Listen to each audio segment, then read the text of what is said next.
Hi guys, my name is Ali. I'm the founder of a company called Hanali. It's a management sales consulting company where we help salespeople, entrepreneurs, business owners, and creatives help build out and fix their sales teams. So today's video, we're going to talk about how to qualify leads. And what I mean by that is how do we turn those leads into actual opportunities? So one of the first things to remember is in sales, obviously we love leads, right? Because they're basically the opportunity to have a discussion and actually close revenue. But the thing when it comes to leads is not all leads are equal. And so we're going to talk about different types of leads and why they're actually not equal. Um, to keep it simple, I've done it to three. There's obviously many different types, but basically you have outbound leads, which are the leads that are the result of your business team, like your sales team, so business development reps, account executives. Maybe it's you as the owner of the business selling, and so you're finding their email, picking up the phone, dealing with the rejection, trying to find the right person in an office or a company who's going to be the right person for you to pitch them. So outbound leads and lead generation is super important. We'll talk about prospecting in a later video, but on the flip side of that, you have something called inbound leads. So these could be the result of like your marketing campaigns or social media campaigns, right? So you could be advertising on Instagram. You could be pushing a case study on your website where in order to get access to that case study, it's behind an email gateway where they submit an email and you can follow up with them. So at any given time, you want to make sure your outbound lead generation and your inbound lead generation are actually acting as a sales engine. Often we find salespeople or sales teams make the mistake of just relying on one more than the other. And so, you see spikes and drops in your activity. The last type of lead, which is probably the one that I love, love, love, hence the emojis, are warm leads. And so these are leads that are coming from existing customers or past customers. They could be coming through affiliates. They could be coming from other businesses that are referring you business because they know about what you're doing, or you may be paying them some sort of commission. So warm leads are super important because the selling part or the finding them to get them to be sold is done for you. So these people know a little bit about you. They already have a business problem and they're actually coming to you because they're very interested in making a purchase. So half that amount of time that you spend, or that significant amount of time you spend trying to find them, it's already done for you. It's just up your job to nurture them to sale.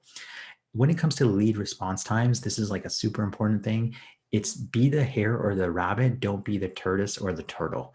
And what I mean by that is speed matters when it comes to lead response times. So on this slide, I'm not going to go through all the statistics, but basically what we're saying is between the first minute and up to 5 minutes, if you respond within those first 5 minutes, you're increasing the chances of that lead converting into something of an opportunity or at least a discussion by over 300%. Every hour that goes by, the chances of that lead converting go down. And the reason it's quite obvious, right? If you think about it, is when that person is sending you an email or picking up the phone or walking into your office or your store, they're indicating that they're interested in making a purchase. And so, if they're ready, you better be ready as well. I think one of the things I would recommend is it's not obviously always easy, even though businesses are 24 hours a day online, you may not be there 24 hours. So either have a support system where people are responding to new business inquiries, or at least personalize an auto response email or auto response phone message, setting an expectation on when you're going to respond back to that prospect. But speed matters. Try to be as quick as possible and try to personalize your responses as much as possible. So we're going to talk about next is how to actually qualify a lead. And the criteria we're going to use is something called BANT, which stands for budget, authority, need, and timeline. And we're going to go through each one. When it comes to budget, we're talking about show me the money, right? Is the person you're talking to or the prospect you're speaking with, do they actually have the ability to pay for what you're offering them, right? Oftentimes, I think one of the mistakes I see is a salesperson or a business owner has, like, in the third or fourth hour of a conversation, they've had a series of meetings and they still don't know whether that prospect actually has the ability to pay for their solution. So find out how much budget they have. If you can't ask that question directly because people embellish or lie, or they just do not want to answer that question, just find out from them, are you actually paying for something today, which is a simple, comparative vendor or competitor.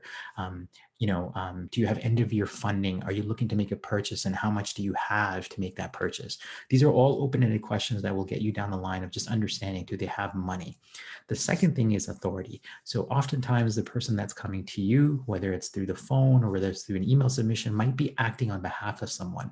They may be the user, but they may not be the actual person signing the contract or the person controlling the money. And in sales, follow the money, right? So if this person is your end user and is part of the buying process, you have to ask them, are you going to be the one signing the contract? Is it going to go through multiple approvals when you submit a proposal? And if it does, if the answer is yes, then you need to find out who those other people are, because those are the real people that have the authority to make the purchase. So it's all about who has the power.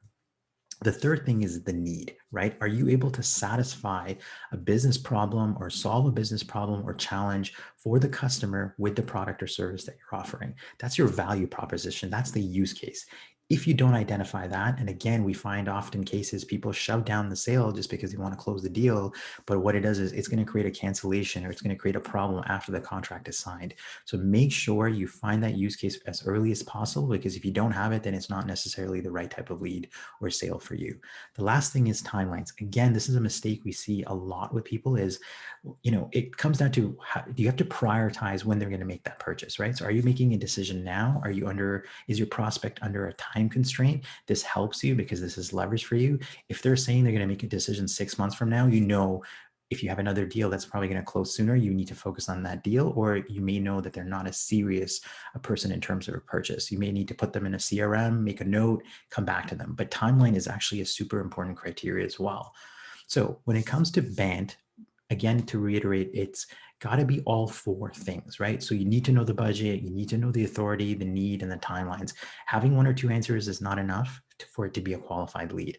Now, as early as possible, if you can answer all four questions, that's super important. But the thing is, obviously you can't rush everything. So I would say between the first and the second call or meeting, you want to have those four things answered. Any more time that you spend, you're probably risking wasting your time. The other thing I would say is make sure to take notes, because every person you talk to in the qualification process is going to give you a piece of the puzzle, right? Like one of the best examples I would give is I would ask the first person what their budget is. They may give me a number or range, and then I find the person who's actually got the budget or the authority gives me a different number. And I usually try to piece it together and say, okay, the range is actually higher than or lower than I think it was on the first conversation. So take notes, because you're never going to know what useful piece of information each person in the buying process is going to reveal. So again, when it comes to qualifying leads, you have to have four criteria: budget, authority, need, and timelines all satisfied for it to be a qualified lead. Anyways, thank you so much for watching this video. Don't just subscribe. Please leave me comments or feedback. There were a lot of great people. I mean, I didn't expect any subscribers, but I got a couple and they gave some valuable feedback. Write me, hit me up with your questions. Till the next time. Thanks a lot, guys.